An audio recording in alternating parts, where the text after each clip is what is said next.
Mama's Family won't be seen tonight, so we can bring you a very special episode of The Gen X-Files.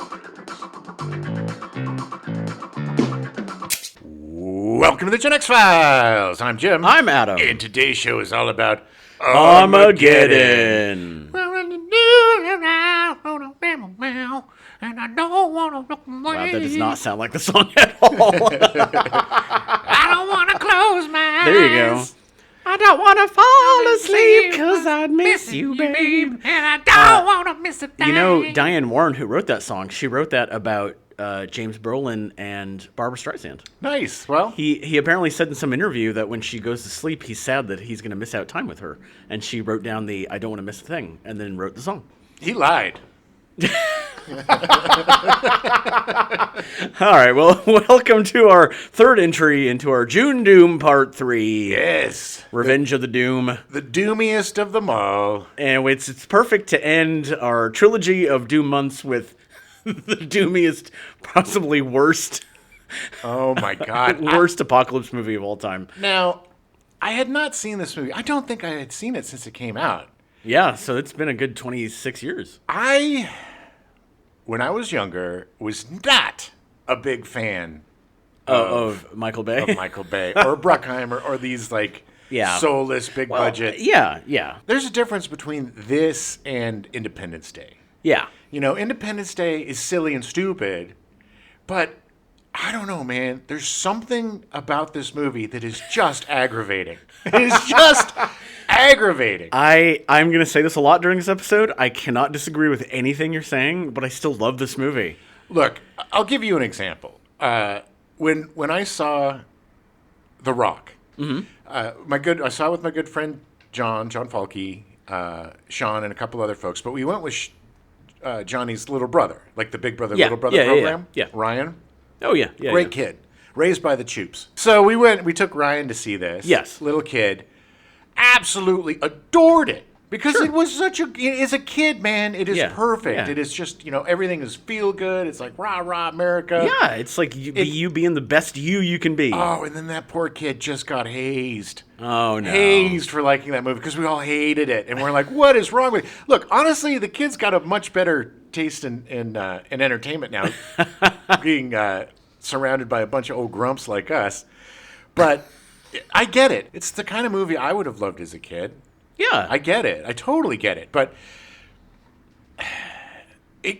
the whole Michael Bay era and the Bruckheimer era came about around the same time that I got out of college, in the 90s, early to the, they kind of dominated the 90s box office. Oh, yeah.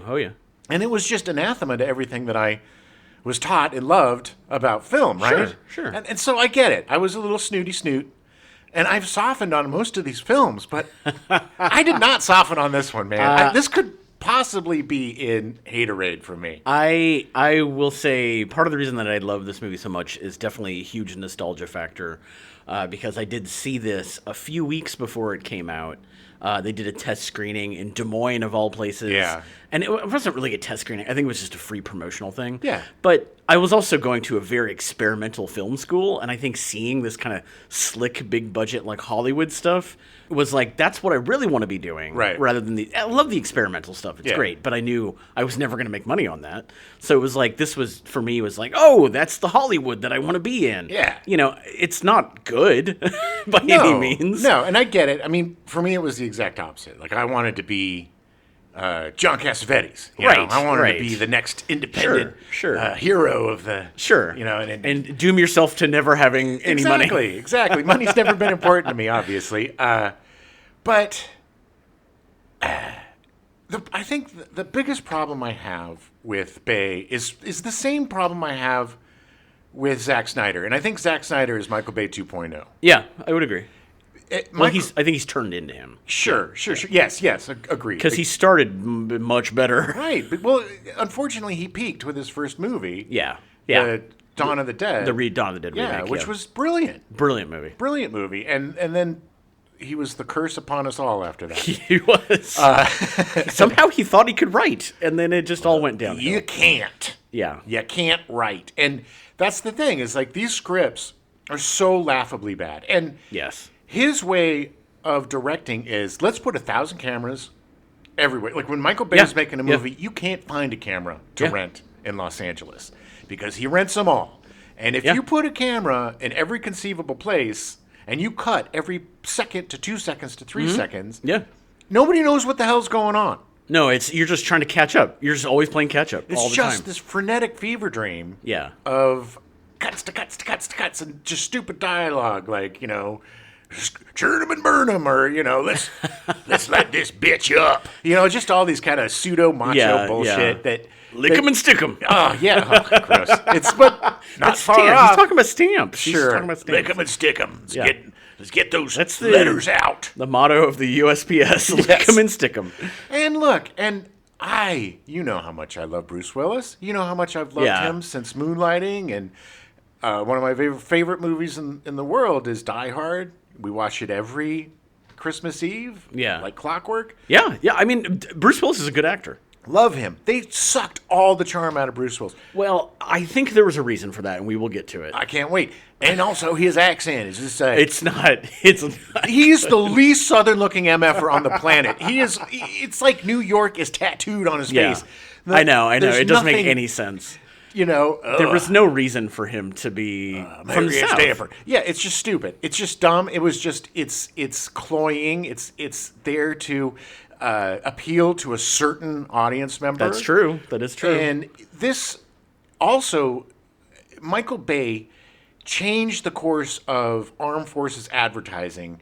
Every Army, Navy, Air Force, Marines, all their ads look like a slick Michael Bay. Oh, yeah, yeah. There's one out now that's like, it looks like Call of Duty. Every time they come on, I think, it's a new movie. No, it just wants me to go get killed for them. Not even get killed. You're just going to be polishing bullshit. You're not going to go blowing up buildings and stuff and using all this high tech. Anyway, it's just, there are things about this movie that I enjoy. And it is the type of movie that is a fun, bad movie to watch with friends. Oh, yeah. It's a party movie, for sure. And it was fun making fun of it with you. Yeah, And I can enjoy it on that level.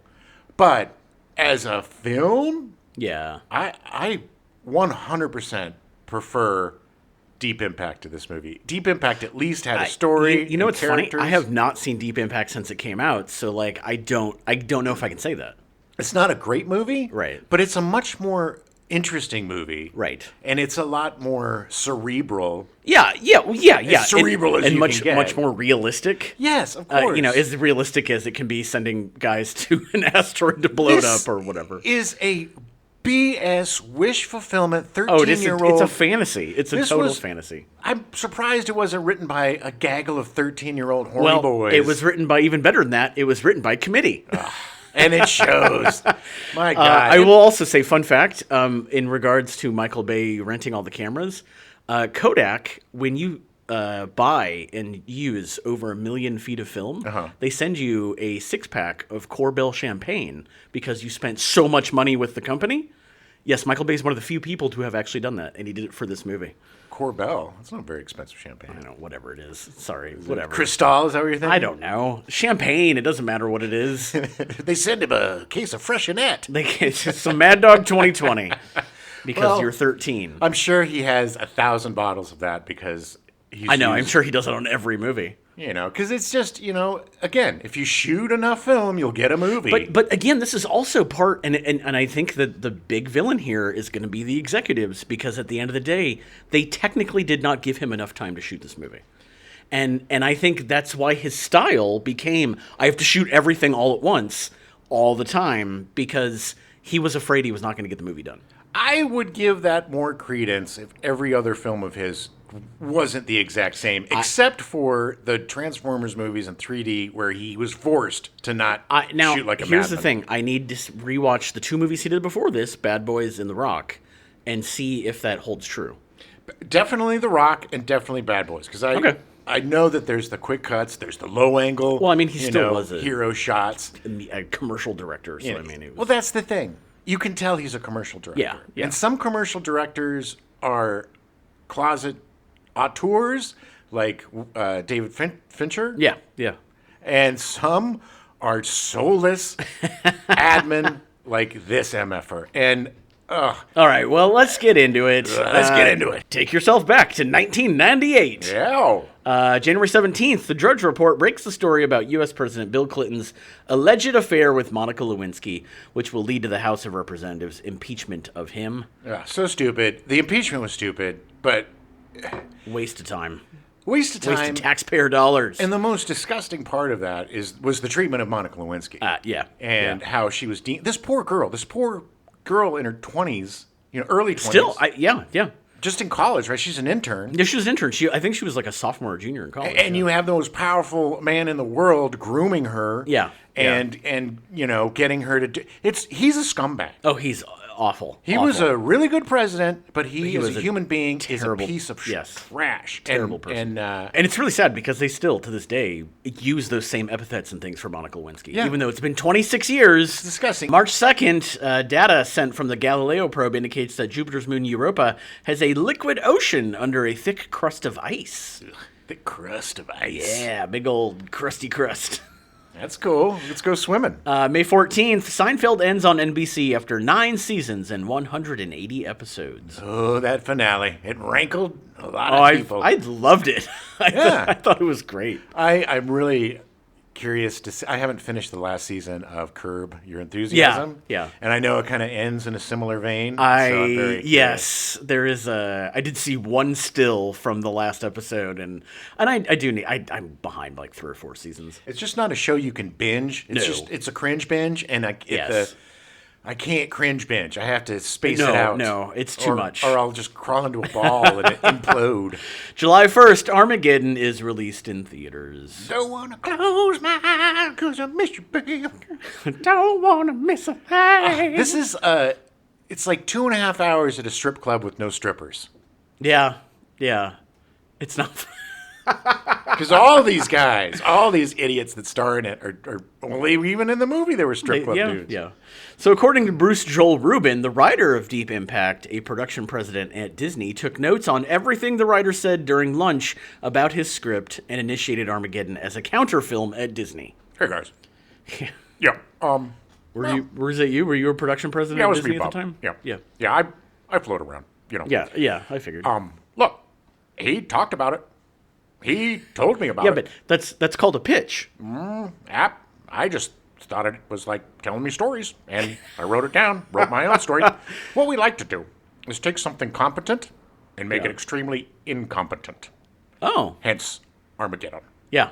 So there were a total of 9 writers that worked on the script. Should have had 10. 5 of whom, I don't think more would be the answer here. You're starting to sound more like an executive every day. Well, it kind of fixed the problem. 5 got credited on the script. 4 did not. The 5 that were credited were Robert Roy Poole.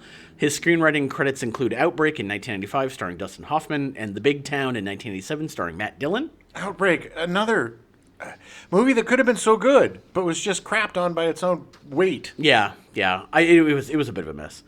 Jonathan Hensley, screenwriting credits include Jumanji and Die Hard with a Vengeance, both in 1995. Love Die Hard with a Vengeance. Yeah.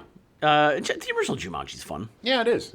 Tony Gilroy, whose screenwriting credits include The Cutting Edge in 1992, Dolores Claiborne in 1995, and The Devil's Advocate in 1997. Yeah, I mean, Dolores Claiborne was pretty good, but it was saved by Kathy Bates. Devil's Advocate was horribly written. Horribly. I'm the devil. So after Armageddon, Tony Gilroy would write all of the Bourne movies as well as Michael Clayton, which he also directed and won an Oscar for screenwriting for the movie. Yeah, he's good. He's good. Jonathan Hensley is good. Or Tony Gilroy is good. Gilroy is very good. He also co-wrote the screenplay for Rogue One, one of the best modern Star Wars movies. Yeah, that ain't saying much. It's a low bar, but still, though, it's good. It's written very well. It is. It's a low bar like Armageddon is a low bar. Also getting credit was Shane Salerno. This was actually Salerno's first credit. He would go on to get story credit for all of the Avatar sequels. Okay. And J.J. Abrams. Abrams' first screenwriting credit is Taking Care of Business, starring James Belushi and Charles Grodin. That's not a bad movie. There's a string of I haven't seen a long movies time. that aren't bad. Yeah. Mr. Wonderful's pretty good. Plus Charles K9. Grodin's great. Yeah. Charles Grodin's the best. Charles Grodin is the best. He rewrote Regarding Henry in 1991, starring Harrison Ford. Yeah. Forever Young in 1992, starring Mel Gibson. Barf. And the best of them all, Gone Fishing in 1997, starring Joe Pesci and Danny Glover. I just want to go fishing. We just want to go fish. We just want to fish. And then they couldn't fish. I always get that movie for some reason confused with Eight Heads in a Duffel Bag. I don't know why. Well, I think it's just Joe Pesci. Abrams would go on to create 2 of the worst Star Wars movies, Episode 8 and 9, or not 8, 7 and 9. That's what they were, 7 and 9. Barf. Yeah. So the uncredited writers include Paul Addonazio. He has twice been nominated for the Academy Award for Best Adapted Screenplay for Quiz Show in 1994 and Donnie Brasco in 1997. Yeah, good movies. Ann Biederman. Screenwriter and critics include Copycat in 1995, starring Sigourney Weaver and... Harry Connick Jr. Yeah. You got She also wrote Primal Fear in 1996, starring Richard Gere and Edward Norton. Made Edward Norton a star. That made Edward Norton a Huge. star. Yeah. And it wasn't a great movie, but No, his portrayal was absolutely... His performance was great. Talk about seizing opportunity. Oh, yeah. Man, he ran with it. Really great. And it was funny because that was supposed to be Gere's movie, and he totally got outshined. Yeah. Gere was not happy about that. He had to create a whole story about having a hamster up his butt. Oh, man. Or gerbil. Sorry, gerbil. Yeah. Yeah, get it right. Get the rumor right, Adam. Sorry. She would later go on, Ann Biederman would go on to win an Emmy for writing an episode of NYPD Blue, and she also created Ray Donovan. Okay. So, that's good pedigree. That's a really good show. Also uncredited were Scott Rosenberg, whose screenwriting and credits include Things to Do in Denver When You're Dead in 1985 and Con Air in 1997. Barf. Con Air is another... Con Air is like Armageddon. It's not a good movie, yes. but it's fun to watch. I just like watching Nicolas Cage with his long wig. He's so weird. And what is with Michael Bay always making Steve Buscemi kind of a pedophile? Does he have something against him? I don't know. Yes. He's jealous of his acting I think prowess? Michael Bay is jealous of a lot of people. Just doesn't like weird-looking people. Everybody's got to be beautiful. And his cameo, man. Yeah. Long-haired scientist, my ass. Giving He the old looked so Blue serious. Steel look. You can see him acting. He was acting. He's the most slappable MFer in Hollywood. Oh. Well, other than Jerry Bruckheimer, but that's a whole other thing. I guess. The other uncredited writer was Robert Towne. He started with writing films for Roger Corman, including The Tomb of Ligeia in 1964. Later, he was part of the new Hollywood wave of filmmaking. He wrote the Academy Award-winning original screenplay for Roman Polanski's Chinatown in 1974, which is widely considered to be one of the greatest screenplays of all time. It's flawless, man. I mean, Yeah. have you seen that recently? Not in a while. That script is amazing. Yeah. So many moving parts, and they all come together in a very, very satisfying way. It's such a brilliantly, technically well-written play. Yeah? Like, it's so good. Screenplay. Screenplay. Yeah. Well, it's a play, in my mind. Yeah, well, let's put it up. Towne also wrote the sequel, The Two Jakes, in 1990, and the Hal Ashby comedy dramas The Last Detail in 1973 and Shampoo in 1975. All good movies. It's been a while since I've seen The Two Jakes. I remember being disappointed because how could you not be? It's, any sort of sequel to Chinatown. There doesn't need to be a sequel, and it just from the very beginning it just was not going to work. Well, I think the whole thing was Jack Nicholson. Loved the character and wanted to replay him. No, and I get that. Towne has also collaborated with Tom Cruise on the films Days of Thunder in 1990, The Firm in 1993, and the first 2 installments of the Mission Impossible franchise. Yeah. So originally, it was Hensley's script based on Poole's original idea that had been given the green light by Touchstone. Then producer Jerry Bruckheimer hired the succession of scribes for rewrites and polishes. Bruckheimer's first big hit was in 1983 with Flashdance, and he parlayed that into huge hits with Beverly Hills Cop in 1984 and Top Gun in 1986. All 3 zeitgeist movies. Huge. You couldn't throw a leg warmer without hitting somebody wearing a leg cut-off... leg warmers, but a cut-off sweatshirt. I mean, yeah. Oh, yeah. Flashdance, changed fashion. Top Gun saw scores of people signing up for the military. And Beverly Hills Cop made Eddie Murphy a huge star. Oh, yeah. One of the greatest action comedies ever. Yeah. Bay got a start in the film industry interning with George Lucas when he was 15, filing the storyboards for Raiders of the Lost Ark, which he thought was going to be terrible. Okay. His opinion changed after seeing it in the theater, and he was so impressed by the experience that he decided to become a film director. That was impressive. I'm going to become a film director now. I don't know what he wanted to do before that. He was filing storyboards I wanted for to a be film director. I wanted to be the best filer in all of America. I like filing things alphabetically. A, B, C, D, E, F, G, H, PT. Good. Wait a minute. He started directing commercials and music videos 2 weeks after earning his postgraduate degree from the Art Center College of Design in Pasadena. One of his most successful commercials was the Aaron Burr spot for the Got Milk advertising campaign. Very funny. It was great. His music videos caught the eye of Jerry Bruckheimer, who selected him to helm Bad Boys in 1995, starring Will Smith and Martin Lawrence. So Bad Boys received mixed reviews from critics, but was commercially successful and spawned 3 sequels: Bad Boys 2 in 2003, Bad Boys for Life in 2020, and Bad Boys Ride or Die, which just came out a little while ago. Yeah, look, that movie, the first one, it soared on the charms of its lead. It was fun to watch them bicker and blah blah blue. It was kind of like their Lethal Weapon, but subsequent sequels, man, it just got thin. I didn't see the last one. I saw the penultimate one, which was Gar. Bad Boys for Life? Is that the third? The third one, yeah. Which they also, it's always a little like, hey, things aren't going well. The last movie was 17 years ago. We should do a sequel. And also, it's like they never... The problem is, like, Lethal Weapon, the formula was buddies. Yeah, yeah. But this one, it's just... every time, it's manufactured bullshit. Yeah. Conflict. What can we do to get them separated and get them... Oh, he likes her sister, or this or that, or blibbity blue, or, and then from what I've read of the latest one, it's just sounds absolutely ridiculous. Yeah. Bruckheimer then tagged Bay to make The Rock in 1996 with Sean Connery, Nicolas Cage, and Ed Harris. Loser swine. Winners go home and F the prom queen. The movie would make over $335 million at the box office and was the 4th highest-grossing movie of the year. Yeah, and it made Nicolas Cage a star again. It did. Yeah. It really did. And one of the many renaissances that Nicolas Cage has had. God, always. And Sean Connery as well. Yeah. Bruce Willis was cast as Harry S. Stamper. Sean Connery was actually originally considered for the role of Stamper, but Bay decided to cast a younger actor in the role after meeting actual oil drillers. Yes. Surprisingly, old men don't do well on oil platforms. Yeah, because they die of cancer. Yes, they do. Or get smushed or something. They're not fast enough to catch the giant thing flying at their face. Yeah. Bruce Willis was cast as the film as part of a 3-picture deal he cut with the studio to compensate them for the dissolution of 1997's Broadway Brawler.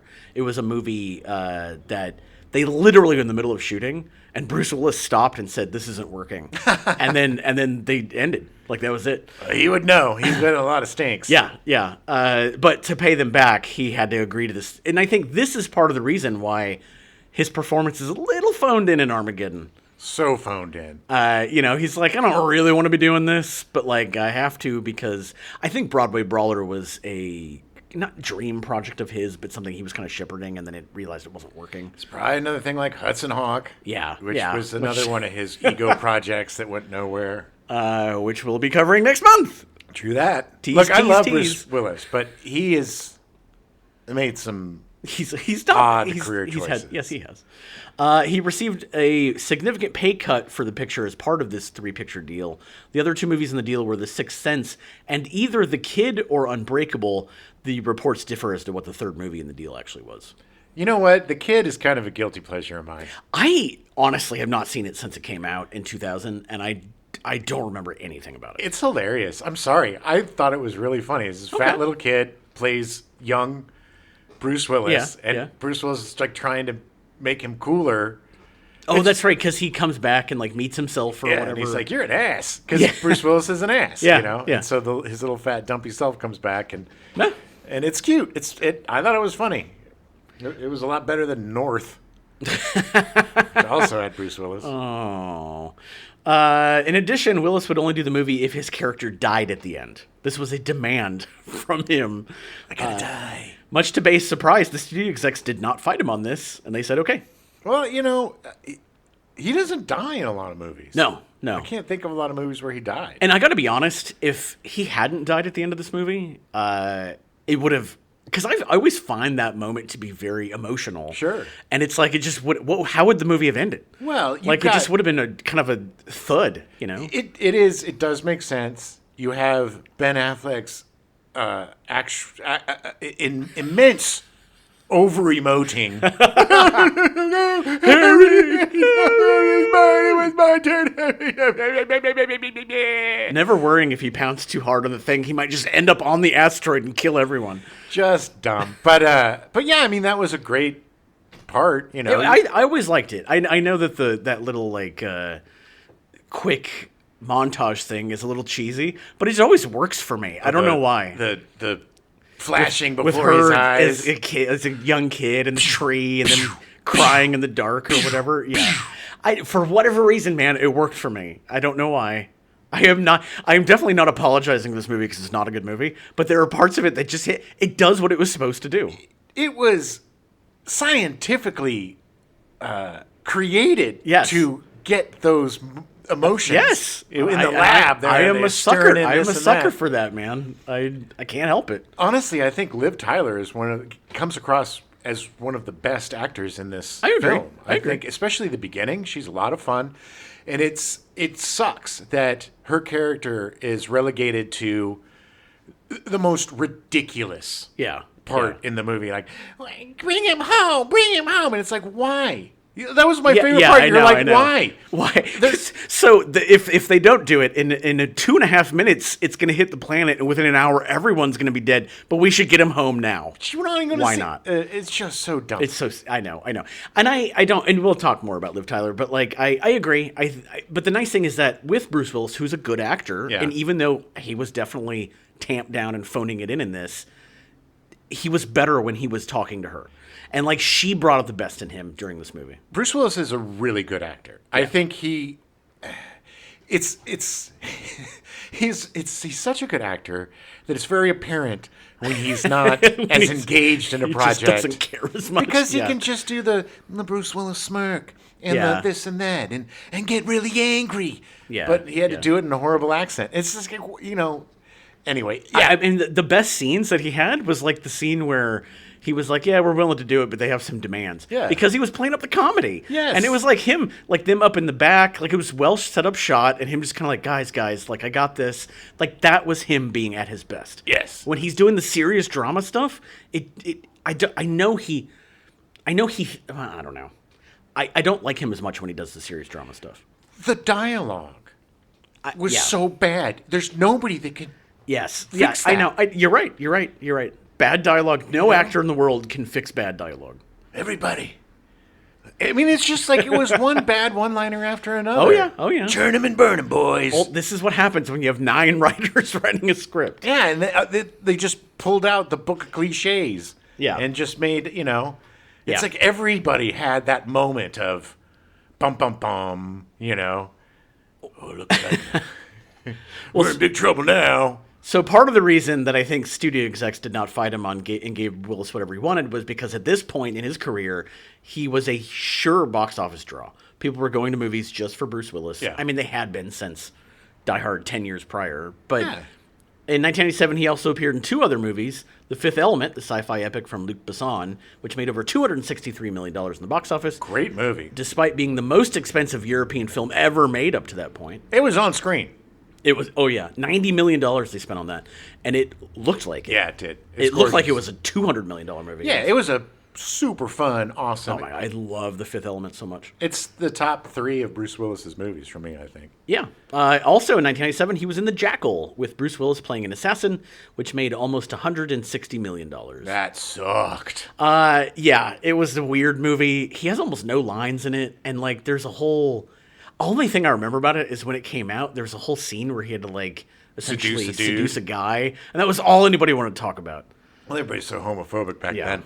Yeah. And it was very tame in terms of that. There was terribly tame. When I finally saw it, I was like, really? This is what everybody's up in arms about? There's a few like that and Simon. Was it Simon or Simon Says, where he was protecting the autistic boy from the government? Mercury Rising. In 1998, along with Armageddon, he also appeared in Mercury Rising, right, which is him taking care of the autistic kid who cracked some code or something. Alec Baldwin is after them. Yeah.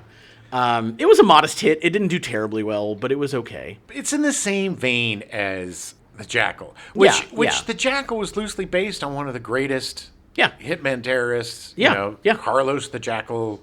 Something or other. But it was based on a real guy, and it was loosely based. It's Hollywood. In 1998, he was also in The Siege, co-starring Denzel Washington and Annette Bening, and directed by Edward Zwick, which was also a modest hit. But in the film's second week, the movie showed the teaser trailer for Star Wars Episode 1, The Phantom Menace, which boosted box office sales. Yeah, of course. It was The Siege wasn't very good, and he played an unlikable character. He was like the bad guy. Yeah. He was like a general or marshal or something that was took over New York. And the one thing I remember from The Jackal is Jack Black played the guy that built him the gun, I think. Is that in The Jackal? I think so. And then he's like, go out there and run. And then he like blows his arm off. Yes. And Bruce Willis has that horrible mustache. Oh, my God. Yeah, it's the most gruesome Jack Black death. He gets his arm blown off. It was crazy. Bruce Willis has said that he did not care for Michael Bay's directing style, and he refused to ever work with him again. That's one of the greatest things Bruce Willis has ever said. Bruce Willis understands movies, and he understands the stuff. And I love the fact that he brings more to the table than just being an actor and just being a star.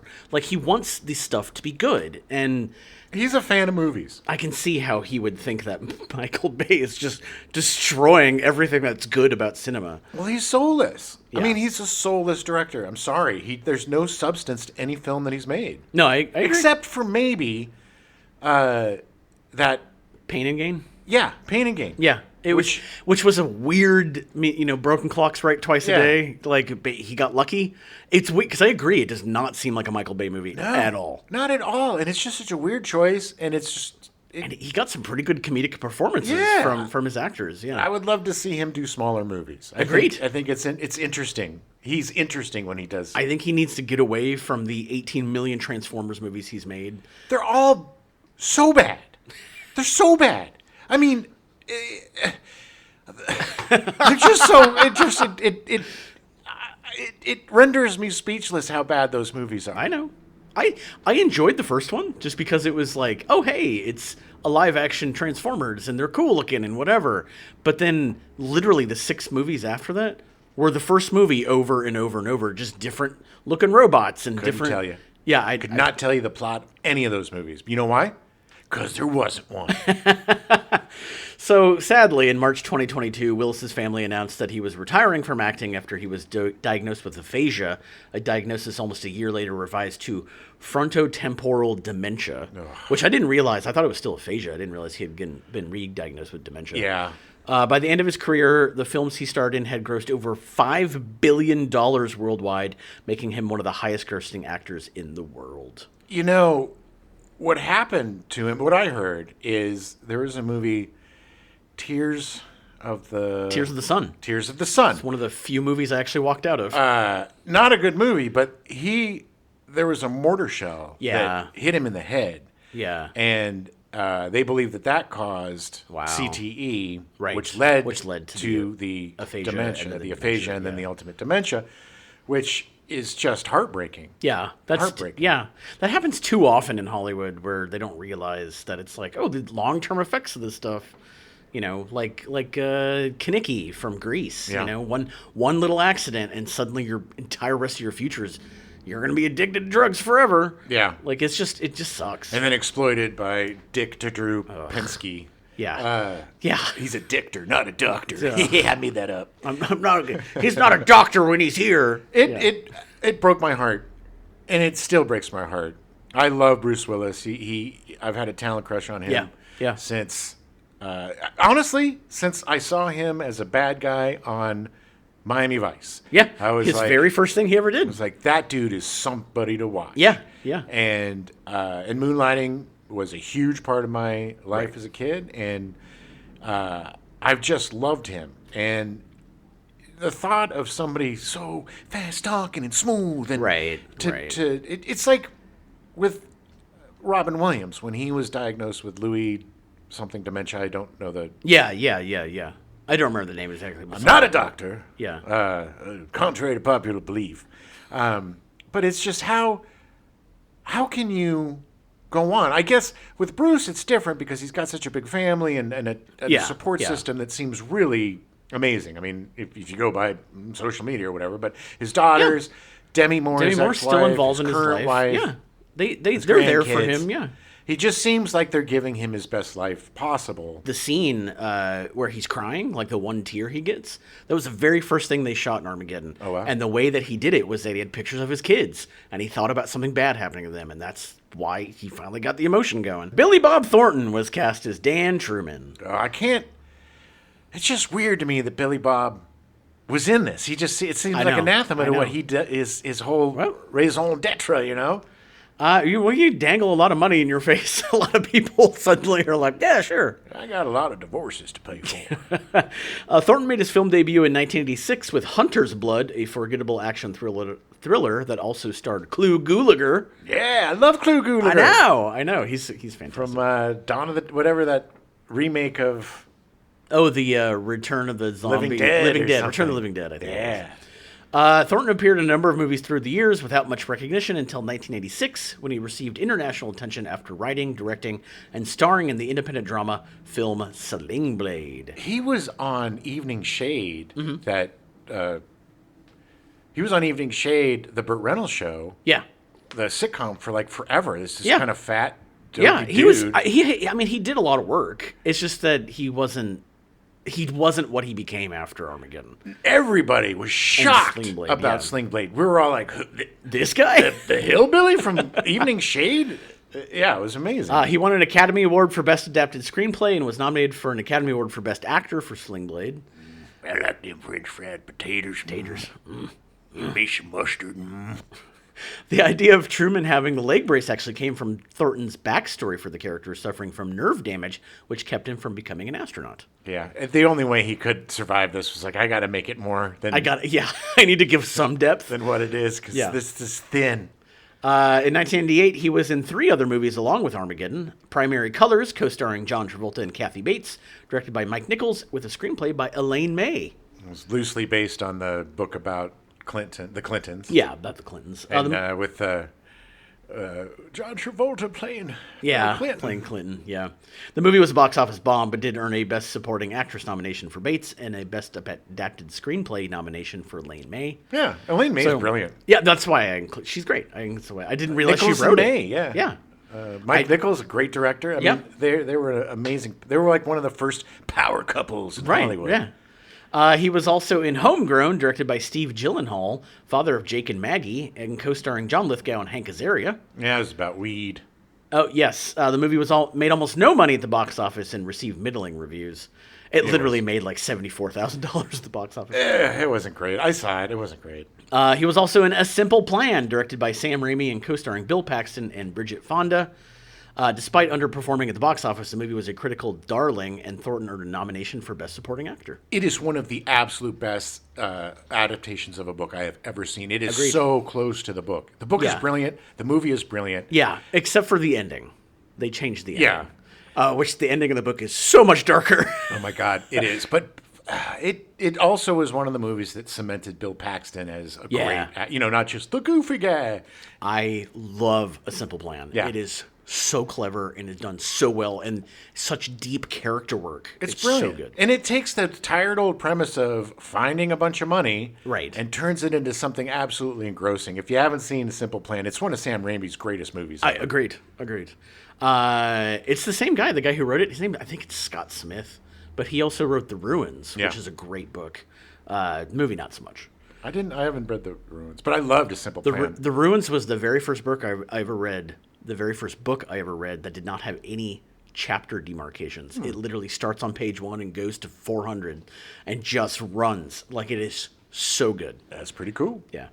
Thornton will next be seen in The Electric State from the Russo brothers, coming out in 2025. All right.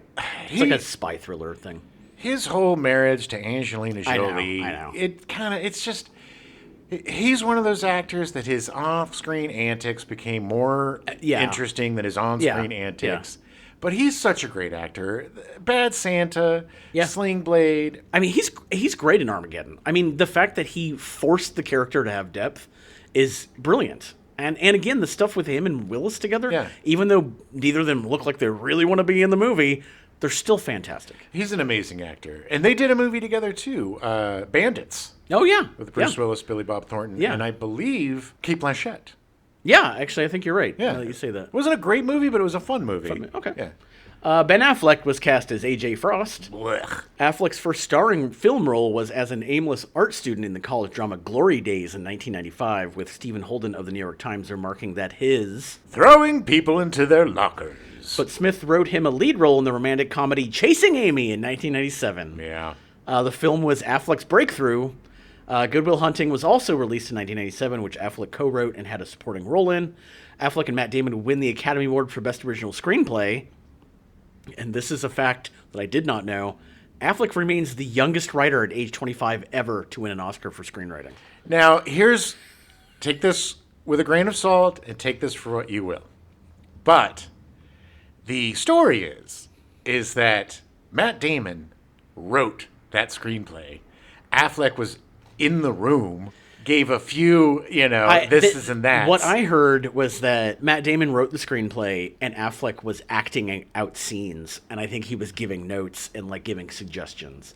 And then he was like, oh, yeah, I'll give you, because I think Matt Damon's a nice guy. Yeah. He gave him, they were both going to Harvard or something. It was okay. But he gave him the credit because, but who knows? Maybe Affleck is, because he's definitely a good director. He has some talent in him. Yeah. But I would not be surprised if he had a much smaller part in the writing of that.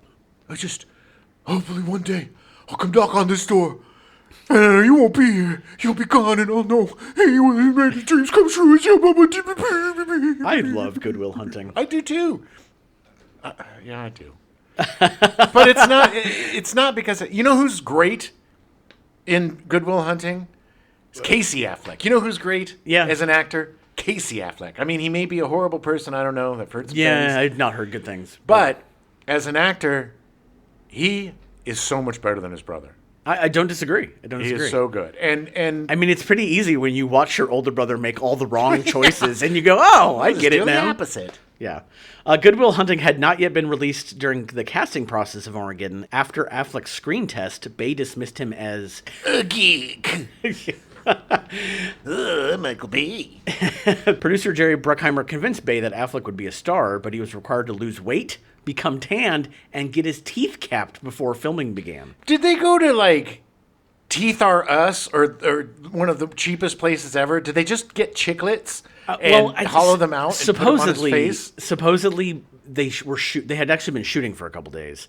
And Bruckheimer was watching the dailies and was like, Affleck's teeth look like he has baby teeth. If you want to see what Affleck's teeth look like, watch Phantoms, which is a pretty good movie. It's one of his. It's it's a guilty pleasure of mine.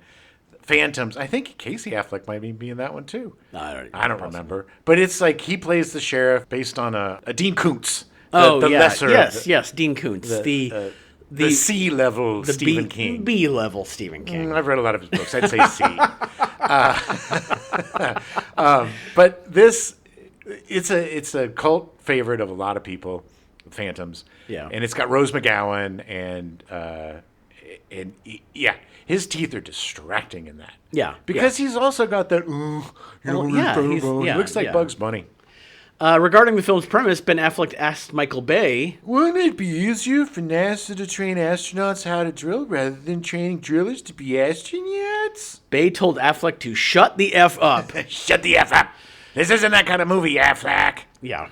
The funny thing is that there's so many Michael Bay apologists that they're like, and also the answer is in the movie. They talk about it in the movie. That they tried to train them to be drillers, the Air Force guys, but they couldn't do it. Right, because it's a science. Drilling is it's like being an MIT physicist. One little teeny thing, it's just no. If Max can be a driller, anyone can be a driller. Well, they proved in the movie that, because they had the first scene where Jason Isaacs, apparently the genius, the most smartest man in the world, was telling them that the White House advisors were wrong, but then fast forward 20 minutes when Bruce Willis is telling the super genius Jason Isaacs what's exactly wrong with the drill that Jason Isaacs had built. Well, you put this on all wrong, and the cams is wrong, and this is wrong. It was the movie proving that Bruce Willis was smarter than Jason Isaacs. Yes, and also, I'll get to it when we get to Steve Buscemi. But yeah, I mean, I don't know.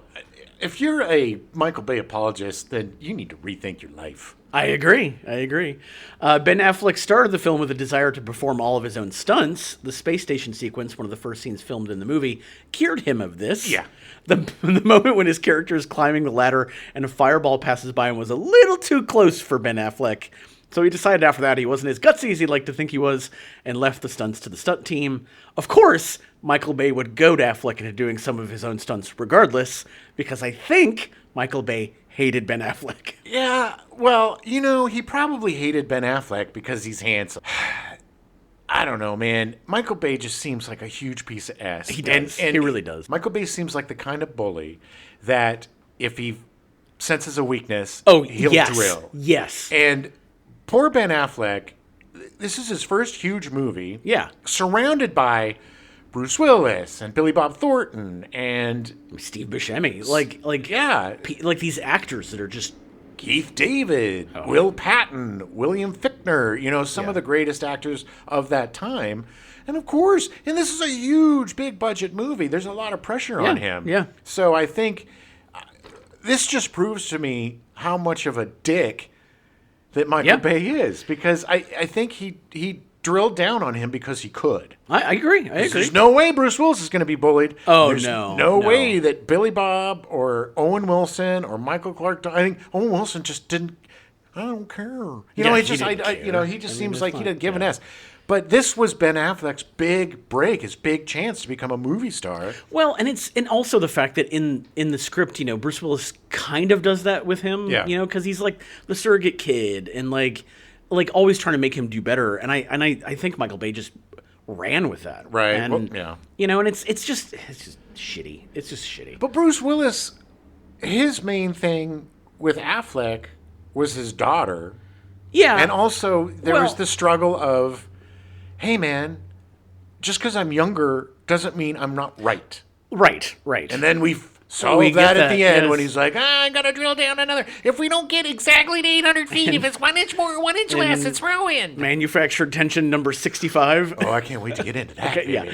So the original script did not include the romantic subplot between Ben Affleck and Liv Tyler, and instead had more emphasis on Truman. It was added after the success of Titanic because of teenage girls. Okay. Yeah. Most of the romantic scenes were written by Scott Rosenberg and were filmed late in production. Did he write the animal cracker scene? Probably.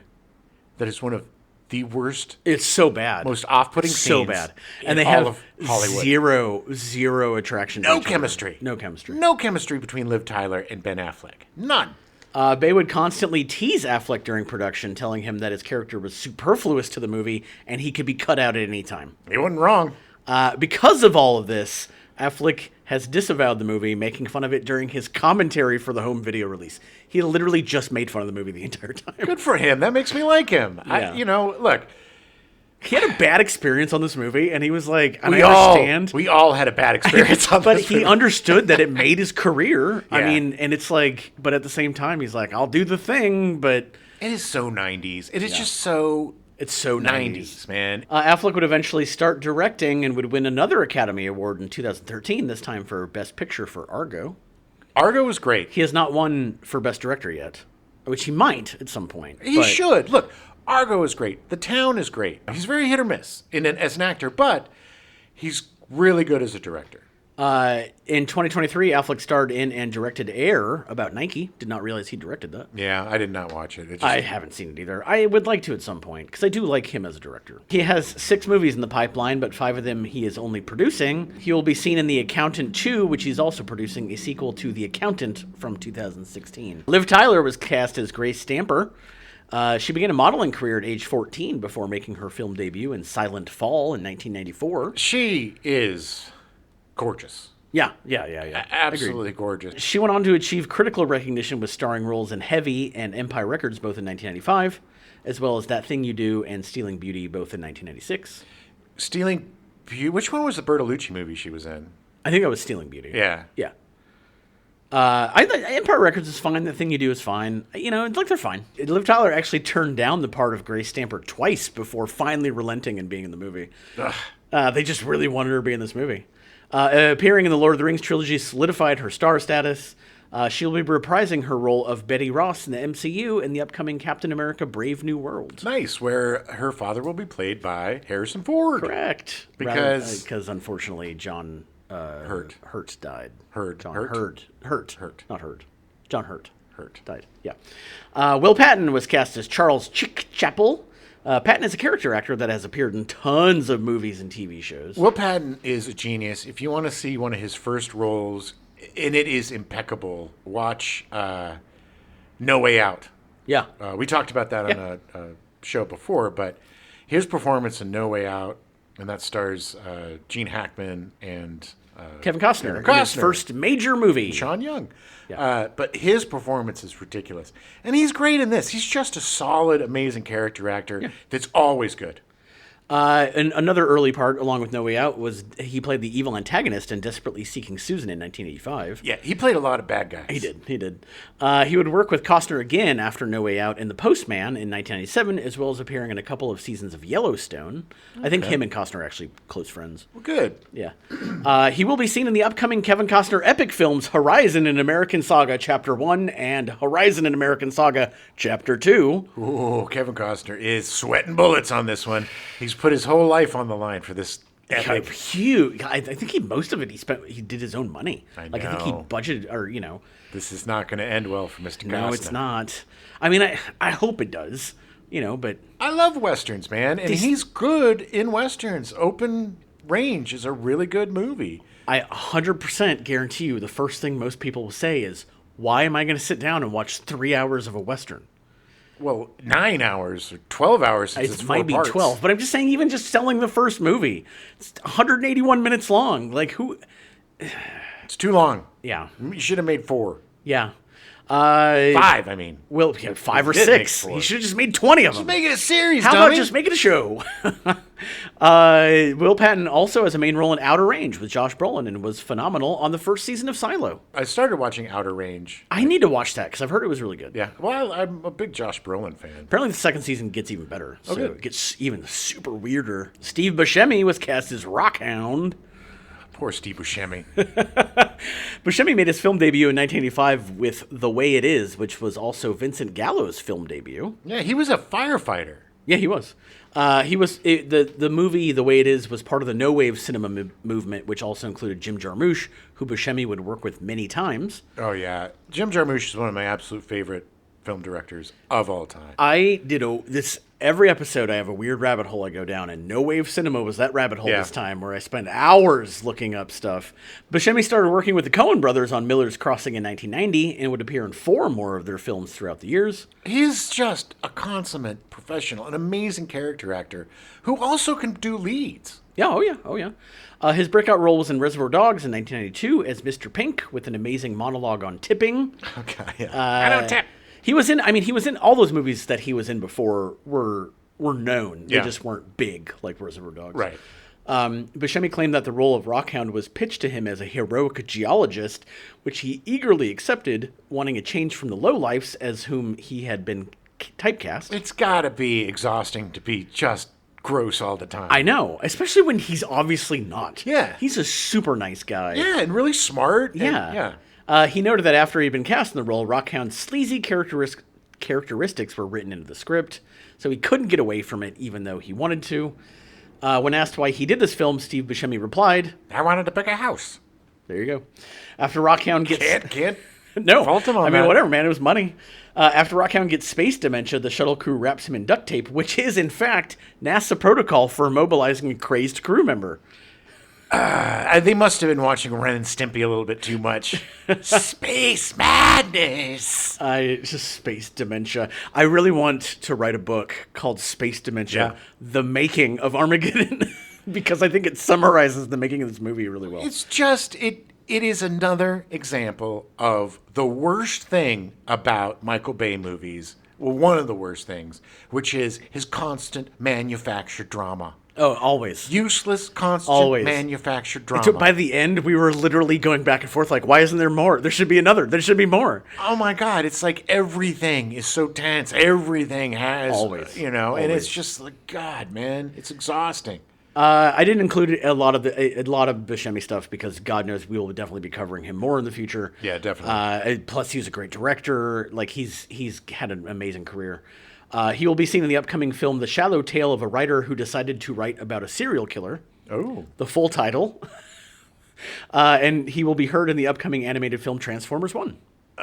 That looks kind of interesting. It looks fun. If you're a Buscemi fan and you have Max, watch Boardwalk Empire. It is a tour de force. Yeah. Apparently in The Shallow Tale of a Writer Who Decided to Write About a Serial Killer, he plays a retired serial killer. Ooh. So I'm really excited to see that. Nice. I don't think he's... I don't know if he's played a serial killer before. I don't think he... yeah, in Con Air. Oh, that's right. He was the weird... He was having a tea party with the little girl. William Fichtner was cast as Colonel Willie Sharp. Fichtner started on the soap opera As the World Turns from 1987 to 1994, appearing in 74 episodes. It's a long run, only being in 74 episodes, but it's a long run. Yeah. That's like 3 weeks. I know. Well, yeah, I mean, essentially. He then made his feature film debut in Quiz Show in 1994 and started a prolific character actor career, appearing in over 50 films. He's just, again, solid character actor. Always. One of my favorite performances of his is The Cop and Go. Oh, yeah. Yeah. He's so good in that. And it's just such a complex, layered performance. And even in this thin, paper-thin movie, he gives a very layered and great performance for such a thankless bullshit role. Yeah. Which is, there's no way that he would be given the command of this mission if he had such insane mental issues going in. And it's again this maddening, pointless, useless conflict that is just there to make it so the bomb goes to 1 second before we, you know what I mean? It's just all manufactured to give. It's just a sugar rush, man, of bullshit. The movie actually was not shown to the Air Force because they knew that they would have issues with the fact that an Air Force captain brought a gun on board a spaceship. Yeah. And then tried to use it. Like, it was, Why were there guns? Yeah, that's the best line in the whole movie. Did you bring a gun to space? Yeah. So he's also had a great TV career. He appeared in 59 episodes of Prison Break, which there were probably 39 too many. Yeah, I never watched that. The first season was brilliant, and I've never seen a show fall off so heavily. Really? After the first season. Oh, wow. Well, because the whole thing was that, he had the tattoo, and he was like, I'm going to get out. And then at the end of the first season, he gets out. What do you do after that? Stay out. You create a huge conspiracy that nobody cared about. Now I got a map of the United States tattooed on me. Actually. And I'm going to put a tattoo for every place that I go. Yeah. He was also in 22 episodes of Invasion and 22 episodes of Crossing Lines. He's Johnny 22 episodes. He is Johnny 22. Actually, I think it's because those seasons only lasted 22 episodes. Johnny 22. He'll be seen in the upcoming film That's Amore, co-starring John Travolta and Katherine Heigl, who somehow still has a career. Didn't know she was still existed. Owen Wilson was cast as Oscar Choice, which did not know his last name was Choice. Wilson made his film debut acting in the Wes Anderson short film Bottle Rocket in 1984, which was later expanded in 1996 into the feature-length film Bottle Rocket, which Wilson co-wrote with Anderson. It's a great Bottle movie. Rocket is fantastic. And it's the three brothers. It's Owen, Andrew, and Luke. I saw it when it came out, but I did not realize that Wilson co-wrote it with Anderson. Yeah. He also co-wrote Rushmore and the Royal Tenenbaums as well. Did not know that either. Yeah. He's very talented. He is. Wow. Wilson has appeared in a number of Ben Stiller-directed films, such as The Cable Guy and Zoolander. Apparently, Ben Stiller was a huge fan of Bottle Rocket, so he wanted to work with Owen Wilson as much as he could. Owen Wilson is an anomaly, man. I mean, he's really likable. He's funny.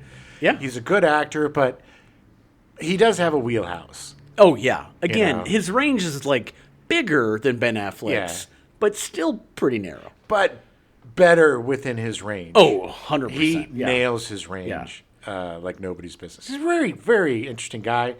Has dealt with a lot of depression, a lot of issues. Yeah. Both of Wilson's brothers, Andrew and Luke, are also actors. Luke is more popular.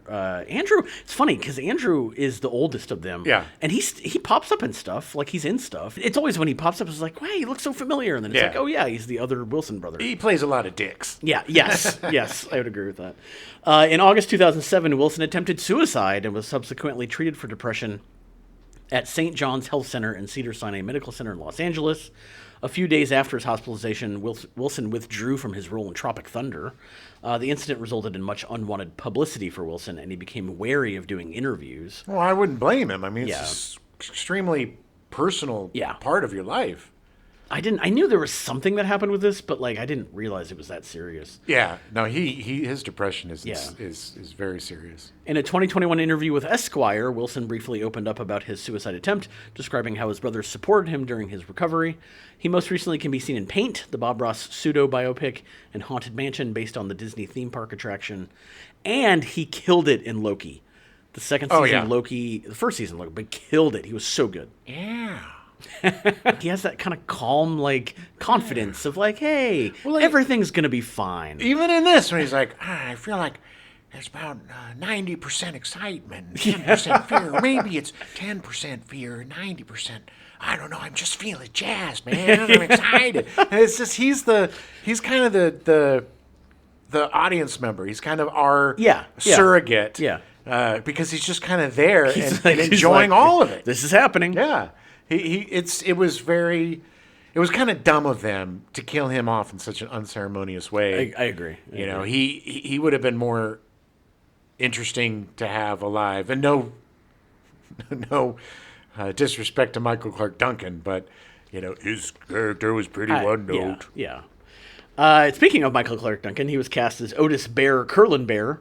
He's best known for his breakout role as John Coffey in The Green Mile in 1999, for which he was nominated for the Academy Award for Best Supporting Actor. When he was younger, he wanted to play football and tried out for the Chicago Bears, but decided to become an actor instead when his mother refused to let him play, fearing he would get injured. It sounds so real. I don't know. It just seems like such a Michael Clarke Duncan thing. Duncan took various security jobs in Los Angeles while trying to get some acting and modeling work in commercials.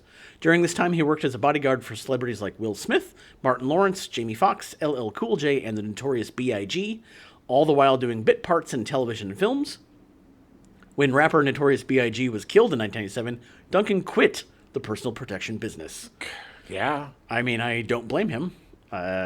His feature film debut was in Friday in an uncredited part as a craps player. Mm-hmm. His first credited role as Huge Guard was in 1997 in Back in Business, an action thriller starring Brian Bosworth. Yeah, baby. Ugh, a name I have not heard in years. Name nobody's heard. Brian Bosworth hasn't even heard that name in years.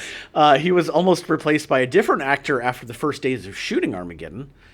Duncan had been very happy when he was selected to play Bear after a successful audition, but soon started to feel insecure, and his performance was suffering as a result. Weird. You know that I think Bruce Willis is the one that recommended him for The Green Mile and kind of got his career going. Yeah. In a final effort to help Michael Clarke Duncan, Michael Bay and Bruce Willis took him aside and told him they really needed to see the vibrant and enthusiastic personality that he had displayed in his audition. Otherwise, they would have to look for a replacement. Surprisingly, Duncan's performance improved remarkably after that. Yeah. Yeah, it was just, I think he just needed a pep talk. You know, I mean. Well, it's also, his character is ridiculous. Yes. There's nothing. I mean, he's literally the American flag with the tassels on the back, the sleeveless denim, like it's. And it's like, well, I mean, there's just so many parts, but when they're doing the psych eval and he gets up or whatever, the physical thing, and he gets up there and pulls his pants down. And shows his butt, and starts dancing, and it's just this comic relief or whatever. Big dude, There's no real substance. There's no depth to any of them. This is the problem. We all kind of daddies to her. We all raised. That's about. Well, that was the best part. The absolute best part he had, or best line he had, was when Ben Affleck's running by and he's like, use that big wrench and hit Harry. And he walks out with the big wrench. You're like, oh my God. And he's like, don't make me shoot you. And he's like, I'm just giving my boy some time. Are you giving him a head start? He just steps aside. Oh, no, Yeah. I don't know when I'll be back again. Duncan would eventually start producing and had a very prolific voiceover career. Unfortunately, Duncan was taken to Cedars-Sinai Medical Center after suffering a heart attack on July 13th, 2012. By August 6th, he had been moved from the intensive care unit but remained hospitalized. And sadly, on September 3rd, 2012, he died in the hospital of respiratory failure at the age of 54. It's just so sad. He was such a, not just because he was big, because he wasn't really that big. No. He just looks big. Yeah. He's just one of those guys that looks huge. But he was bigger than life. He just had an exuberant personality, and he added energy and a positivity to all the roles that he played. Yeah. William Coffey was brilliant. And great. Yeah. It was such a layered performance. Yeah. It could have been a very one-note performance, but you could see the work he was putting into that. Yeah. And, as a guy, again, he's not going to be playing a scientist. No. But he did have emotional range, and he was a very talented dude. He was. The scenes in Green Mile, like when he's holding the dead children and he's just weeping openly, so effective. And the guy had a great career ahead of him. He did. Ahead of him, and it was just... It was a shame. Such a tragedy. Peter Stormare was cast as Colonel Lev Andropov. He's Swedish, and his actual real name is Peter Storm, but he had to change his name because someone already was Peter Storm in SAG. Nice. Peter Storm. Sounds like an X-Man. Stormare is Swedish. I just said that. And he appeared in a number of Swedish films, including Fanny and Alexander in 1982 from Ingmar Bergman. Yeah, it's crazy. I had no idea. Yeah. I saw Fanny and Alexander probably 30 years ago. So young. He's Fanny. That's how young he was. Wow. You'd think he would have been Alexander, but no. No, he was Fanny. His first American film was Awakenings in 1990, directed by Penny Marshall and starring Robin Williams and Robert De Niro. Interesting. Stormare was brilliant in Fargo, working with Steve Buscemi as a hired killer. Let's go to Waffle House. We just had waffles for breakfast. So we'll go get a steak. I need a steak and a shot.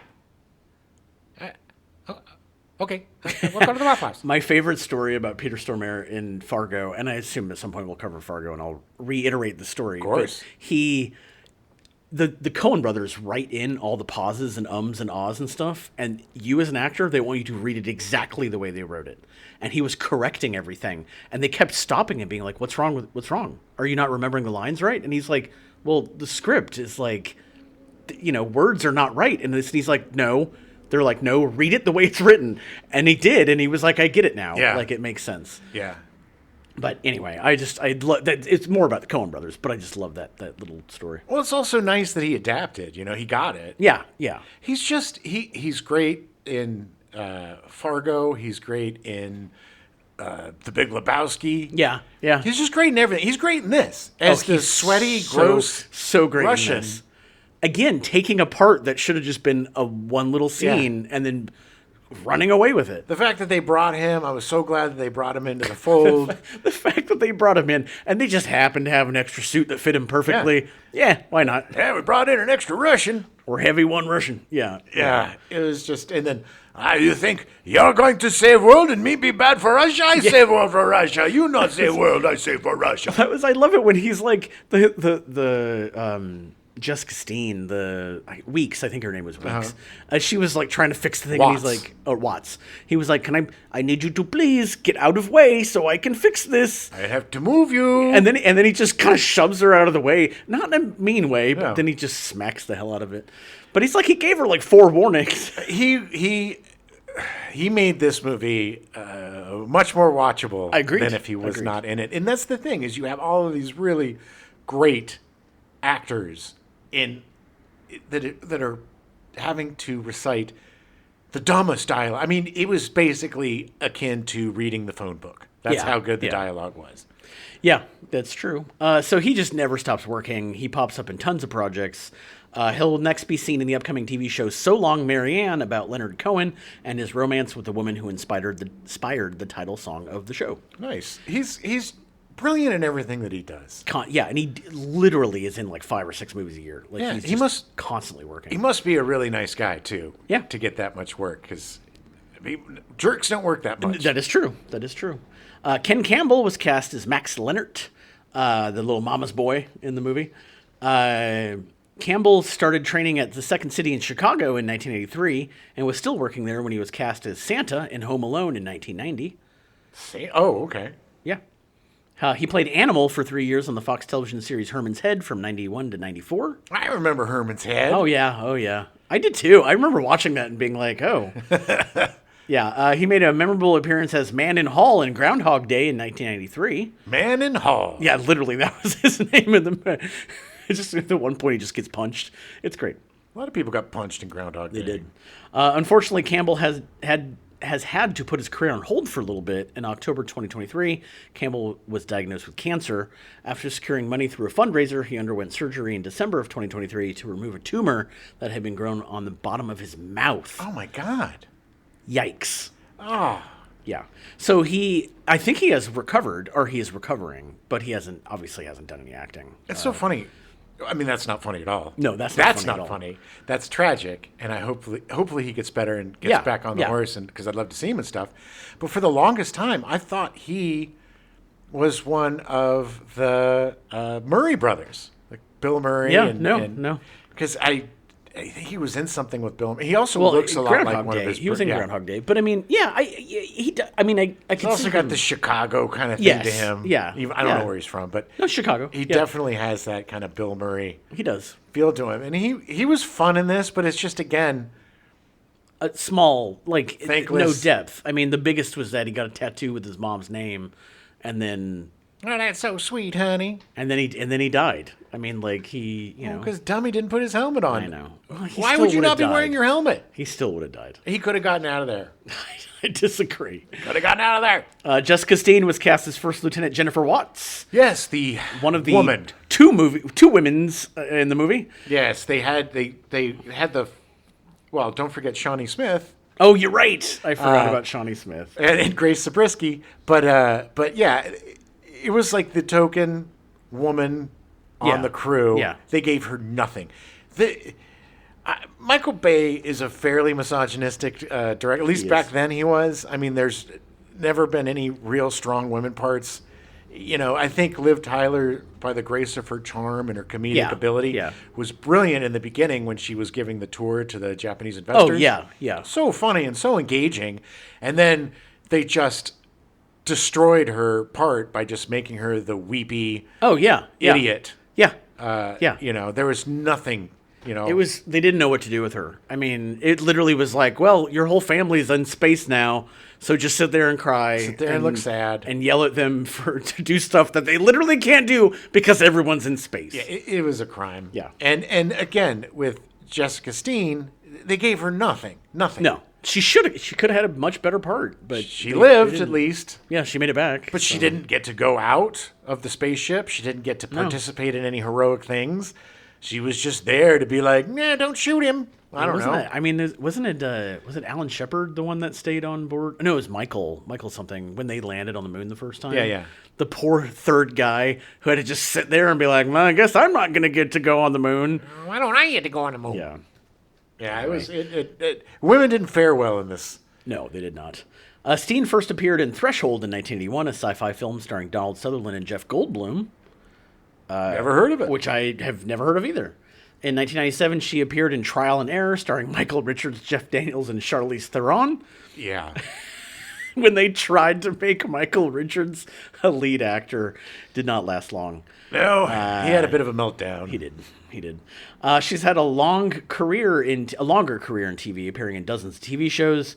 In 2007, she started appearing in Heartland, Canada's longest-running hour-long scripted drama. Yeah, it's about the heartland of Canada. They aired the first season on the. I think this is how long ago it was. I think the WB aired the first 2 seasons or something. Yeah. She's appeared in 91 of the 256 episodes over the show's 17-year run. Good for her. Still running. Yeah. Good for her. Good for Jessica Steen. Yeah.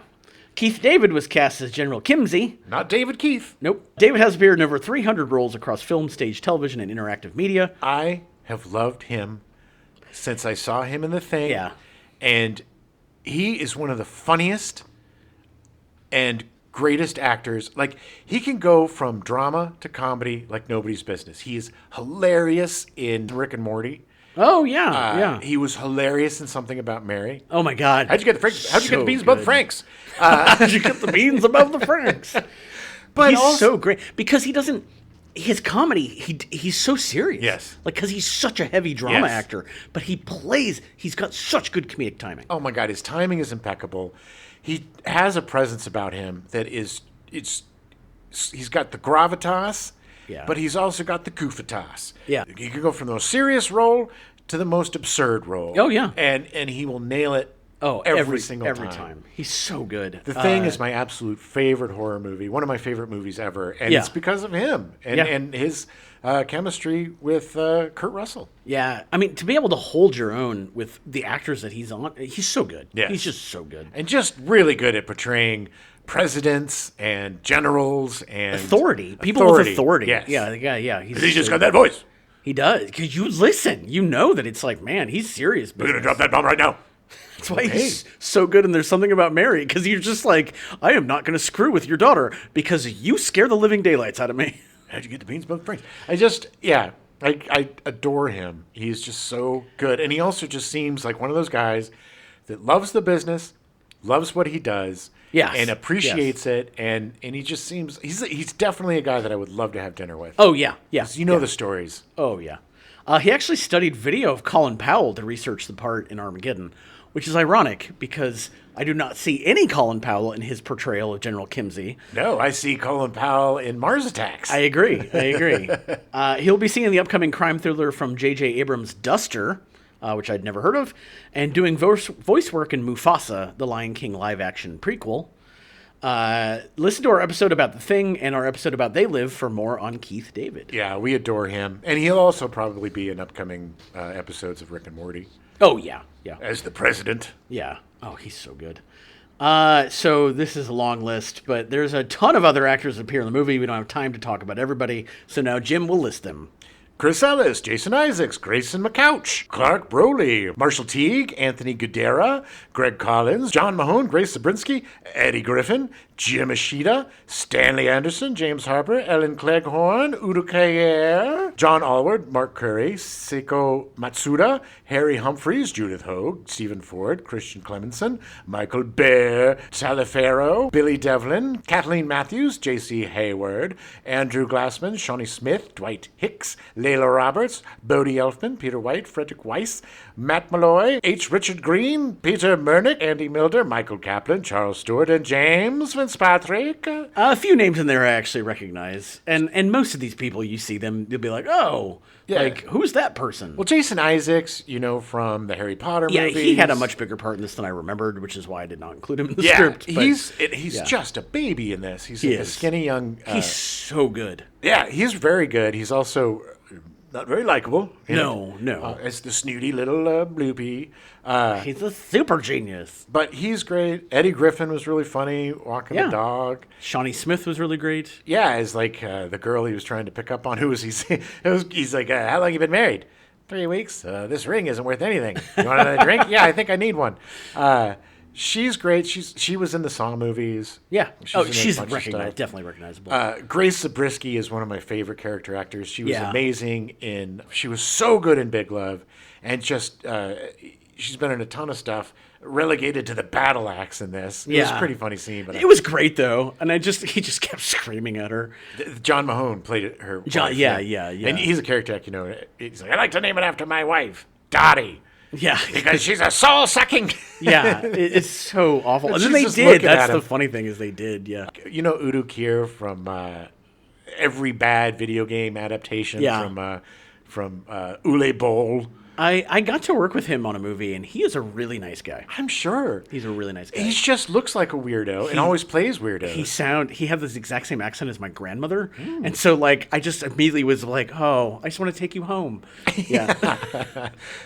Judith Hogue, she played April O'Neil in the original Teenage Mutant Ninja Turtles movies. Yes. Who I had a huge crush on growing up. Who actually just got married to a friend of mine. I shouldn't say friend of mine, an acquaintance of mine. Nice. Bodie Elfman as Jenna Elfman. Jenna Elfman's sibling. Her husband. Oh, is it her husband? Yeah. Oh, I thought it was a sibling. No, it's her husband. And then, John Allward Yes. He was in ER. He's been in a ton of stuff. But he was a mainstay on ER for most of the show. Very recognizable in this. Playing a doctor like he usually plays in everything he's in. Yes, and Matt Malloy, he's been in everything. A lot of Star Trek stuff. He's just a weird-looking character actor. So principal photography for Armageddon began on August 27th, 1997, and ended on January 29th, 1998. In May 1998, Walt Disney Studios chairman Joe Roth expanded the film's budget by $3 million to include additional special effects scenes by DreamQuest Images showing an asteroid impacting Paris. I've worked for DreamQuest Images. Oh, did you? Yeah. Nice. I don't think they're around anymore. I don't know. Probably not. Yeah, most of the house is closed. Yeah. I'm pretty sure DreamWorks is closed. Yeah. This additional footage, incorporated 2 months prior to the film's release, was specifically added for the television advertising campaign to visually differentiate the film from Deep Impact, which was released a few months before. Yeah. They apparently, I didn't include any of this, but apparently they had a very long because both movies are being made around the same time. Right. And so Michael Bay made fun of Deep Impact, and some of the actors from Deep Impact made fun of Michael Bay, and it was just silly. I mean, whatever they can do to make news, I was back with all the bravado and BS, and it's just there was a lot of stupid competition that didn't need to be, and just a lot of weird beefs with actors. Yeah, and it's just people being dicks. It was just a dicky time. It was a lot of dickishness. At a budget of $140 million, it was Buena Vista's most expensive film at the time. In fact, this was the most expensive film of 1998 and the third most expensive film ever made up to that point, after Titanic at $200 million and Waterworld at $172 million. Yeah, the two ends of the spectrum of success. That is so true. One of the biggest flops and biggest earners of all time. But he drank his pee. And he had gills. He had gills. That's what I was going to say. He had gills. Because of the patriotic nature of the script and the success of using Top Gun as recruitment material, the producers persuaded NASA to allow Michael Bay to shoot in the normally restricted space agency. This included the Neutral Buoyancy Lab, a 65 million gallon, 40-foot deep pool used to train astronauts for weightlessness, and the use of two $10 million spacesuits. Nice. The crew was also allowed to shoot in the historic launch pad that went out of service after the Apollo 1 disaster, and parts of the movie were filmed at Edwards Air Force Base in California. I found it a little gross that they filmed on the site of the Apollo 1 crash. I think it's a little disrespectful. Especially since it was just such a stupid scene, too. Yeah, it didn't need to be there. No. The scenes on the oil rig were shot on an actual oil rig off the coast of Galveston. It's very rare to be able to shoot on a $400 million oil rig, but since Armageddon was about oil drillers saving the world, Bay convinced them to allow them to shoot there. Yeah, you could do it. NASA shows this film during their management training program. This is why. New managers are given the task of trying to spot as many errors as possible. Up to this point, at least 168 have been found. That's only in the first 20 minutes. Prior to Armageddon's release, the film was advertised in Super Bowl 32 at a cost of $2.6 million. Yeah, thank you, Independence Day. Yeah, by the way, do you remember how much it cost to do it for Independence Day? Not even 2 years earlier? It was like $1 million? $1.2 million. Yeah.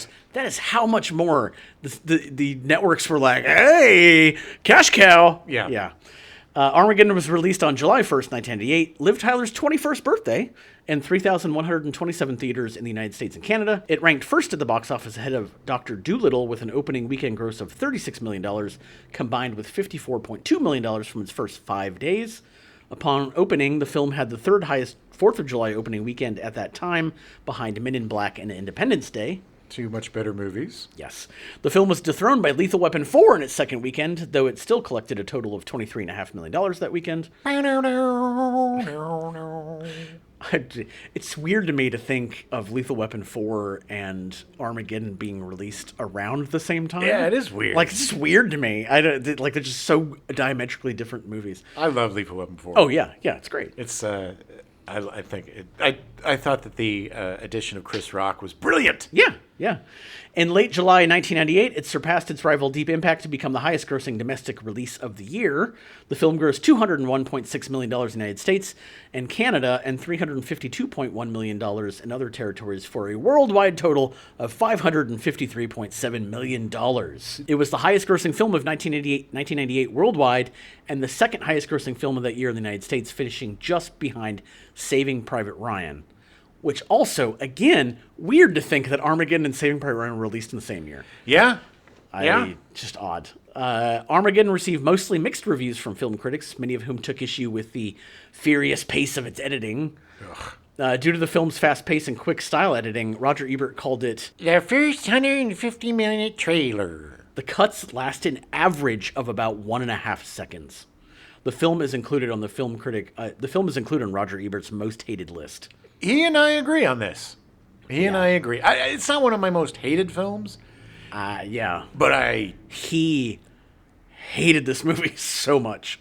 I don't usually say this, and I don't really believe this most of the time. I think there's a lot of hyperbole about, movies ruining, movies this.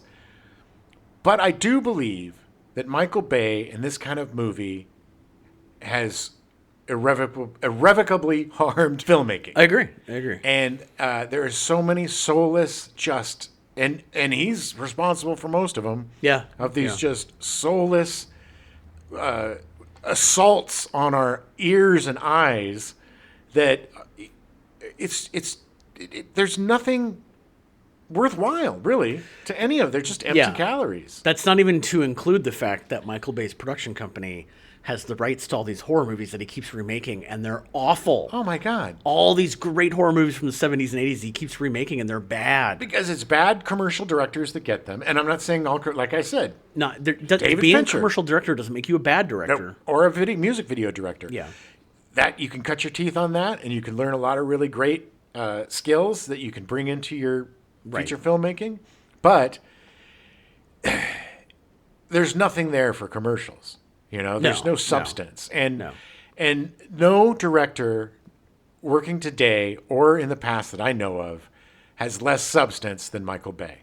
He just seems like cocaine directing films. I'm not saying that he's on cocaine. No, it's or just a drug it's addict just or anything. It just seems like too much, too fast. It's like too fast, too furious. 2 13-year-old boys sniffing glue and being like, oh my God, this is going to be amazing. This is going to be amazing. And we'll have this happen, and then that happen, and then, let's go to the International Space Station. We got to blow it up. Let's blow it up. And it's so cloying, and they tried so hard to manufacture sentiment and manufacture emotional response. This is why I'm mad at myself every time I see the end of the movie with Bruce Willis. And granted, Bruce Willis is a good actor, but every time I get a little choked up, and it's like, man, I hate you, movie, for doing this to me. What ruins it for me, that whole scene, is the one last BS nail-biting part where it's like he's just go down and blow the goddamn thing up. I don't need you to fall in the hole. And then you have 10 seconds and you took 45 seconds. And then he's holding it for a while like, all right, I'm going to do this. And it's like, dude, they're counting down in your ear. In seconds, Show a little urgency, pal. It's got to be the last second, Jim. It's just so unbelievably insulting to me as a viewer, his onslaught of bullshit. It insults me. Well, Michael Bay might actually agree with you because he thinks Armageddon is his worst movie. He said about it, I will apologize for Armageddon because we had to do the whole movie in 16 weeks. It was a massive undertaking that was not fair to the movie. I would redo the entire third act if I could. And in true Michael Bay fashion, shortly after this interview, he said that it was taken out of context. And that, no, I really love Armageddon, and it was a great movie, and it was so much fun to work on. Like, he still thinks he was like, there's things I would do differently, but I didn't hate the movie. Like, he's playing the Hollywood game. I get it. I'd like to see The Rock again. Yeah. Just to see if it is still as bad as I think it is. You know what I mean? And unfortunately, this movie is as bad as I think it is. It's like I didn't grow to like it anymore. No. A time hasn't been kinder to it. I fully admit my like for this is heavy nostalgia factor. And I get that. And that's 100% viable. And that makes sense. But it's like a lot of these, like Independence Day, I didn't really like it that much when it came out. I like it a lot more now. Yeah. You know, there's movies that I soften on because I realize what they are. Right. And there's nothing, and like we said on the Independence Day show, there's nothing wrong with big, dumb, fun movies. Right. But this is more big and dumb than fun to me. Like, I didn't have a ton of fun in this movie. It just is a slog of, well, we need to do this, and then we need to do this, and then we need to do this. And the part that, and I didn't even realize this until watching it this time. When they go to the introduction of the drillers, and it's like, well, you're not going to get this guy because he's a big gambler, and it was literally 36 hours. The timeline in this movie is so messed up. At most 36 hours. I did not even realize it until you pointed it out. And the worst, most egregious example of that is he fires Ben Affleck. Yeah. And then somehow is in Texas. They were in the South China Sea when he got fired. Somehow, within 36 hours, is somewhere in Texas. Has his own business. Already has signage. And already apparently has customers. Yep. 36 hours. Well, yeah. There was no reason to make we fixed that timeline problem while we were watching the movie. There was no reason for it to be 18 days later. No. On top of the fact that the stupidity that, we only can cover 3% of the sky and blah, blah, blah. An asteroid the size of Texas. You're going to miss that? Yeah. Really? Not any of the 9 other observatories somehow saw that? Well, we control 8 of them. Convenient. Dude, we know of an asteroid that could come and hit the planet in 100 years. Yeah. That it may come. Yeah. I mean, that's what we know. We know the skies. You know what? We know when there's a threat coming. And it's insulting to NASA. This is how they could have easily said, and this is what they did in Deep Impact. It was, it was like 18 months. We got to prepare. We got to figure out, like, it was much more realistic in Deep Impact. Yeah. But they easily could have made this 9 months. They easily could have had Harry Stamper trying to train the Air Force guys. Which would have made a lot more sense. Showing a montage sequence of them not doing it well. Right. And it's like, well, this isn't going to work. What can we do? Let's have the guys train for longer. It doesn't make sense that they were training as astronauts for like 2 days, and it was like, well, they got to go blow off some steam. Really? Well, yes. Well, and then it's just, it just doesn't make any sense. I mean, I still like this movie. This is what makes me so mad. It is. I still like this movie. It's engineered to make people laugh and cry and clap. I mean, it is a propaganda film. It is. He should have made propaganda films for the Army or for the Navy. I mean, the sad thing is that this was a propaganda movie that didn't work because we should have tripled NASA's budget after this movie. The one propaganda that would have been helpful. Yeah. Because NASA is so important. The only positive thing about this was that, they only have $1 million for looking at asteroids? Okay, we need to give them $10 billion. Figure this out. Probably made a lot of people become oil rig drillers. Probably. More than NASA, because you don't need to. The problem with NASA is people are like, I want to be an astronaut. And then they realize all of the incredible hard work you have to do. Surprise, you can't just go to space. You have to be in the armed forces. You have to be a scientist. You have to have a degree. You have to, in some cases, have a doctorate. You have to. You have to know physics. You usually have to have long periods of military training, Air Force training, being a pilot for 10 years. Yeah. Like, it's not like they're just going to pick anybody to go into space. Well, apparently they did. And on top of that, there's people that are well qualified that don't pass the psych tests. Because it's like, once you go into space, all bets are off, man. Well, also, the stupidest thing, too, is Bruce Willis asks, well, they don't have to do any astronaut-y stuff, right? They don't have to. They all did astronaut-y stuff. Getting in a spacesuit. So there's no spacewalks or anything, except for the fact that you're literally on an asteroid passing by the moon. Something that no human being has ever done before. Landed on a moving asteroid, and you're supposed to go there and. I mean, everything about this movie is so ridiculous. It is such an insult to anybody's intelligence. I'm so angry about this movie. I love it so much. It's so stupid. I love it. I get it. I get it, but it's just for some reason this movie angers me. I know. The film would go on to receive 4 Academy Award nominations. Best Original Song for I Don't Know Miss a Thing, written by Diane Warren, but played by Aerosmith for the movie, losing to When You Believe from the Prince of Egypt, which everybody remembers that song. Oh, yeah, it's my karaoke go-to. Yeah, it was funny. Diane Warren, when she wrote this song, she was like, I was kind of expecting someone like Celine Dion to sing this. I didn't think it would become the anthem for every stripper. and then the drummer for Aerosmith was like, when he first heard the original demo she did, it was just her on a piano. He was like, this is not an Aerosmith song. What are we doing?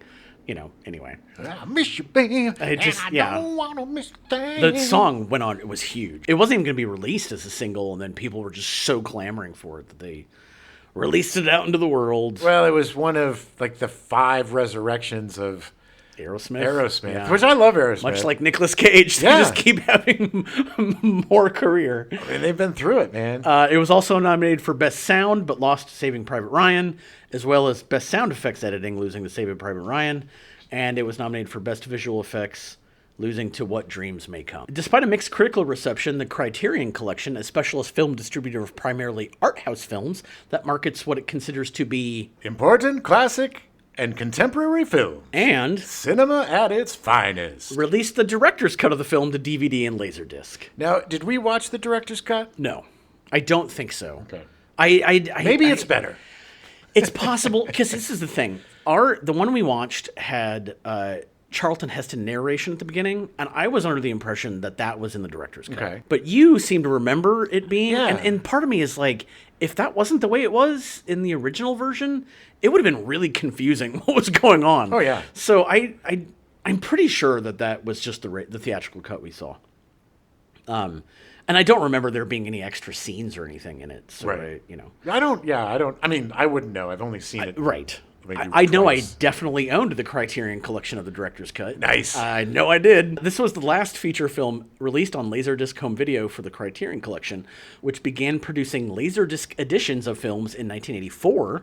The company then migrated over to producing DVD editions of their film library, making it Criterion Collection Laserdisc number 384, the last Criterion Laserdisc ever made. Sad. Killed it. Yeah. Killed it for everyone.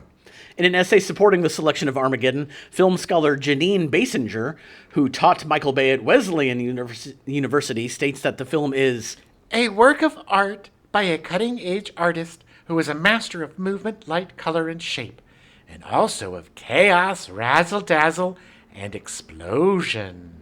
She sees it as a celebration of working men. This makes these ordinary men noble, lifting their efforts up into an epic event. Further, she states that in the first few moments of the film, all the main characters are well established, saying, if that isn't screenwriting, I don't know what is. Yeah, she taught Michael Bay. Of course she's going to say that it's amazing. Well, he didn't write it. Oh, yeah, number one, he didn't write it. And number two, she's biased as F. She's very biased. Because, no, I am sorry, no.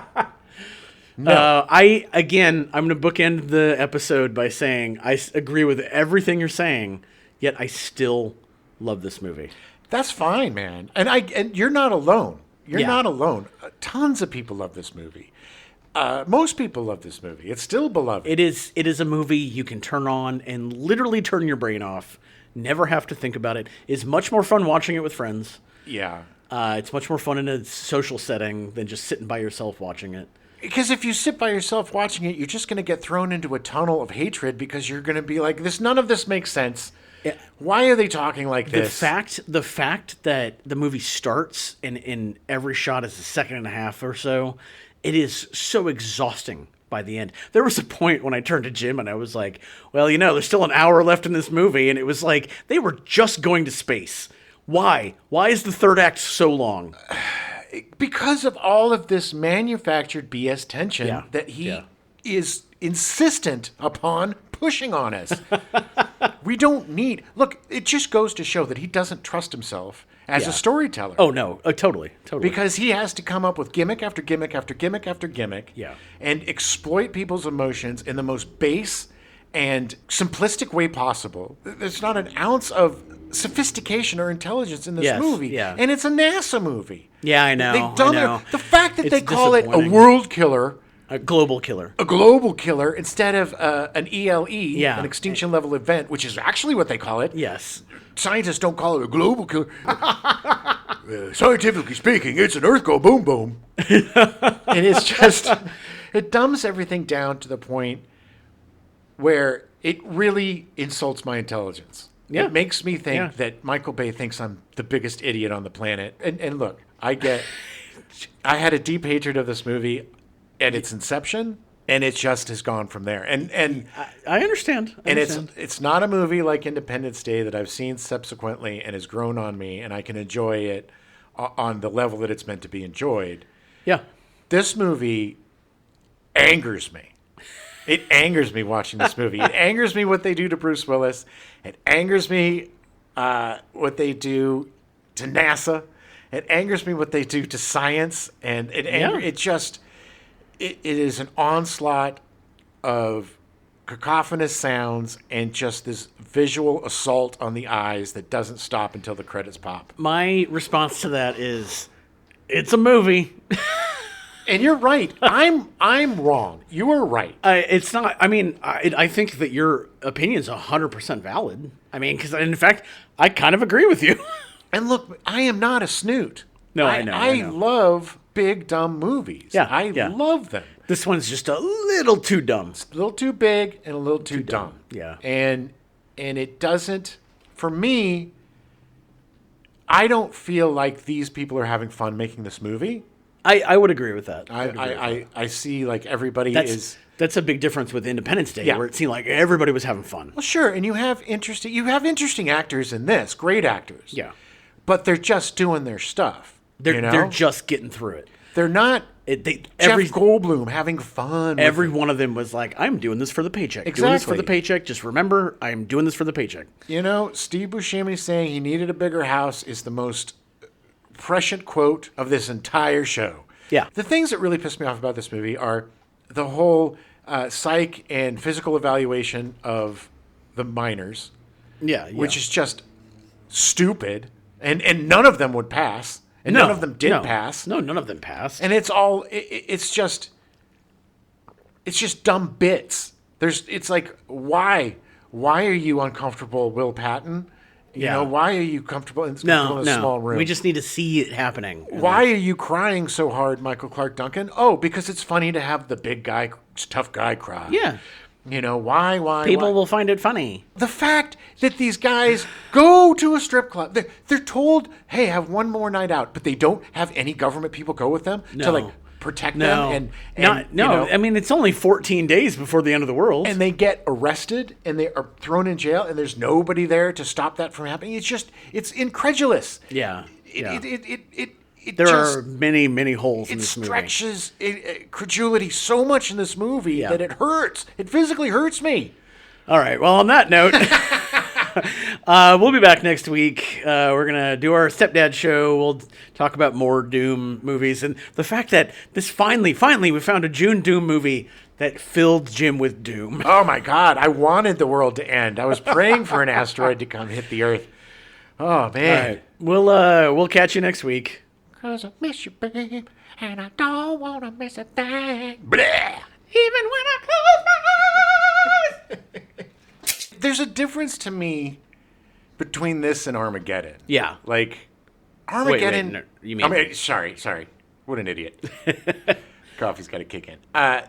Andy Milder? Peter Murnick? Which began producing Laserdisc editions... I'm going to say it again. Laserdicka? Which began producing Laserdisc... I can't say that word. We now return you to your regularly scheduled programming. Good times.